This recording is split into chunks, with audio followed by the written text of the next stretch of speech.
Well, since you came into the room talking about 40 times, what's your most recent 40 time? Oh, my God. To be continued. What just in general, what have you seen from your group these first 8 practices? However many you guys have been through so far? From the group, a lot of attention to detail. It's night and day from last year. The guys are more comfortable. They're confident. It's been an easy transition for us. They understand my expectations and what I expect out of them as players on and off the field and in the meeting room. So it's been really smooth so far.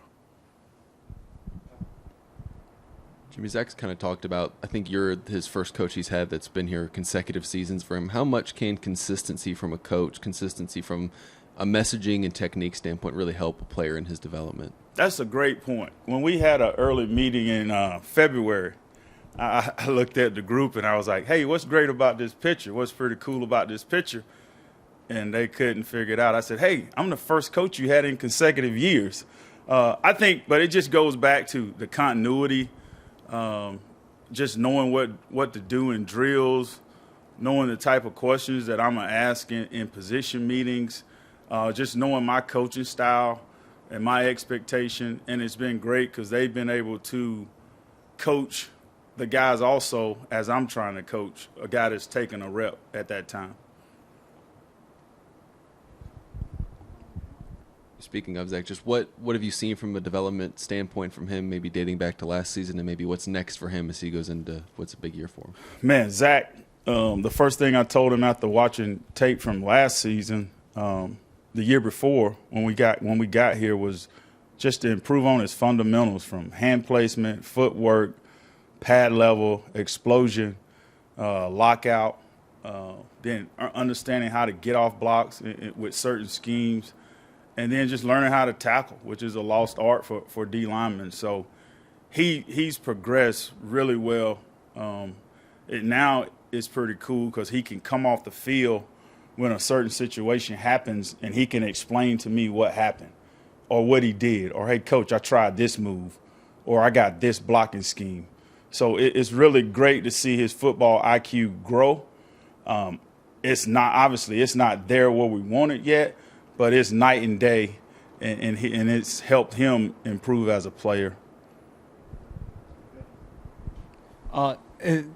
We heard, I think it was Zach and some of the other guys talk about TJ Sanders and kind of where he's at, and they had glowing reviews about him. So is your review of him so far as glowing as those guys? Or I will say TJ Sanders has been a very pleasant surprise.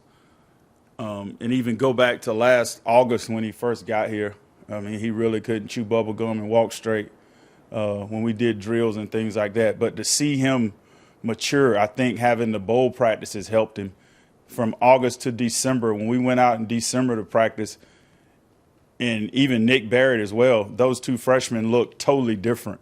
And then he's just kept building on that through the offseason, January, February, and the spring ball. He's doing some really nice things. Now we got to get him to the games and see him do it in live situations when it counts. Jimmy, obviously you worked with Clayton at Western Kentucky and obviously now again. I guess just what do you kind of remember about working with him then, and maybe what were your kind of first interactions with him there, and what's it been like, working with him again now and into your second year as well? The most amazing thing, and this is from the observation from our head coach when we were at Western Kentucky together, Mike Sanford, was just our continuity. Like, he can call a coverage, and just from being with him so long, I know what front matches with that coverage. So it's just a comfort level, and we're really thinking the same stuff a lot. I can answer his questions sometimes when he's asking me something, and he can't, vice versa. So I just think it's a continuity. And Coach White does a phenomenal job from an organizational standpoint, putting assistant coaches in roles to lead the defense. Do you remember the first time you met Clayton or came across him or anything like that? First time I met Clayton White, I was coaching at Gardner-Webb. He was coaching at Western Carolina. I think that was 2003 or 4 maybe. We were getting ready to play a game before then. I mean, Clayton's kind of talked about this defensive tackle group where you're able to kind of mix and match based off different skill sets and different situations. Just how nice is that luxury to have, and how much will you guys maybe mix or match during the season or even in the spring? Well, one thing Coach White talked to us as a defensive staff about and going into this season was finding roles for our players, our whole defense, and specifically in our room, just finding guys, I call them run stuffers, and then we get in our certain penny dime situations, we got our pass rushers in the game. So it's been pretty cool to designate those certain personnels and get packages that are designed to fit those guys and their talents. And how's Rick come along after his deal last season and not playing at all? Rick's coming along. He's doing well. He's been out the past 2 days, but he did get reps last week in the situations. The main thing with Rick is just not knocking the rust off, just because he hadn't took a rep since last August, once that ankle injury occurred. But he's doing a good job, been great in the meetings and things like that.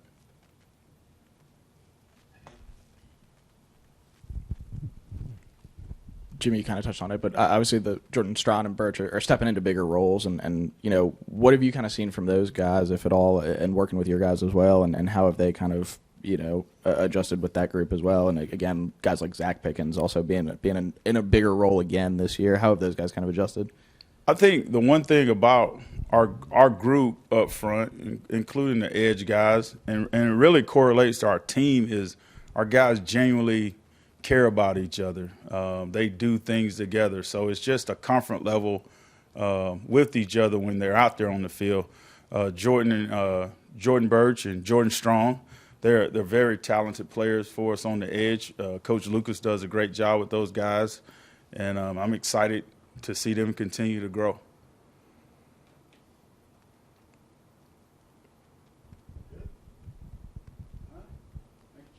Thank you, guys.